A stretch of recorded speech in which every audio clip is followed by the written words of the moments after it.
நாகப்பட்டினத்துல உள்ளபடியே அங்க மருத்துவமனையில தம்பி அந்த டாக்குமெண்ட்ஸ் கொடு. அந்த மருத்துவமனையில எவ்வளவு பெரிய பிரச்சனை இருக்கு தெரியுமா? தி டைம்ஸ் ஆஃப் இந்தியா, இந்தியாவினுடைய முன்னணி பத்திரிகையினுடைய தமிழ் பதிப்பு என்ன தெரியுமா தேதி? இது வந்து ஜூலை மாசம், இந்த வருஷம் 2 மாசம் முன்னாடி. நாகப்பட்டினம் மருத்துவக் கல்லூரி மருத்துவமனை டாக்டர்கள் செவிலியர்கள் பற்றாக்குறை 233 113 பணியிடங்கள் காலி. அந்த மருத்துவமனை மட்டும் பாதிக்கு பாதி ஃபில் ஆகல 2 மாசம் முன்னாடி வரைக்கும். இது எவிடன்ஸ். நான் அவங்கள மாதிரி டிஎன் ஃபேக்ட் செக்கிங் மாதிரி சரணாகதி அடைஞ்சு RSS அடிவலியா இருக்க தினமலர் கட்டிங் எல்லாம் காட்டல, நான் இப்படி காட்டுறேன். இது ஜூலை மாசம் வந்தது.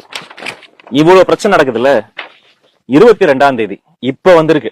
அதே நாகை அரசு மருத்துவமனையில் மருத்துவர்கள் பற்றாக்குறை, பிரசவ வார்டில் கர்ப்பிணிகள் அவதிங்க. நீங்க மனசாட்சி வேண்டாமாங்க? உங்களுக்கு மனசாட்சின்னு ஒண்ணு இருந்தா உங்க நாகப்பட்டினம் பிரச்சனைக்காக குரல் கொடுத்த வெற்றி தலைவர் விஜய் அவர்களுக்கு நீங்க நன்றி சொல்லியிருக்கணும், நன்றி விசுவாசத்தோடு இருந்திருக்கணும். அதற்கு பதிலா திமுக குடும்பத்திற்கு உங்க விசுவாசத்தை காட்டிக்கிட்டு இருக்கீங்க. சொல்லியிருக்காரு, இப்ப பணியெல்லாம் முடிஞ்சிருச்சு, கட்டிக்கிட்டு இருக்கிறோம்.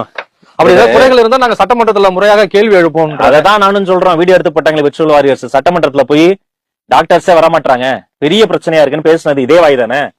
வடிவேல் அவர்கள் நகைச்சுவை காட்சியில் வரல, காலையில அப்பா அம்மாவை தெய்வம்னு கால் விழுந்துட்டு போவே, சாயந்தரம் இழுத்து போட்டு வெடிக்கிற அது நல்ல வாய், இது நாரவாய்.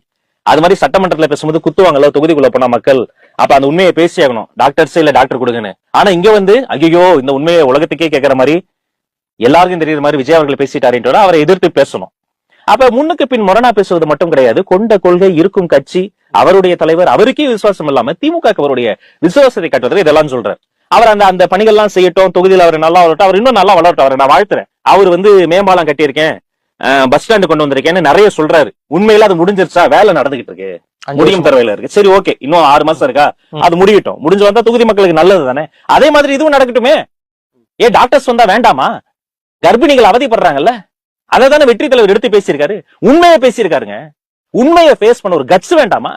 இவரு சொல்றாரு இந்த பிரஸ் வந்து சந்திக்கல, பத்திரிகைகளை சந்திக்கல சொன்னார்ல சொல்லியிருக்காரு. முதல் முறை முதல்வர் மு க ஸ்டாலின் சொல்வாரா? எழுதியதை பார்த்து படிக்கிற மு க ஸ்டாலின் சொல்வாரா? மாண்புமிகு முதல்வர் மு க ஸ்டாலின் சொல்வாரா? அந்த இடத்துல பிராக்கெட்ல போடுறாங்க, இது அடுத்த கேள்விக்கான பதில்னு. அவர் வந்து ஒரு பதட்டத்துல அதையும் சேர்த்து அடுத்த கேள்விக்கான பதில் அப்படின்னு கேள்வியே கேட்கல, அதுக்குள்ள சொல்லிட்டாரு. இப்படி ஒரு ஸ்கிரிப்டட் பிரஸ் மீட்டை பண்றதுக்கு பண்ணாம இருக்கலாங்க, கூச்சமாவே.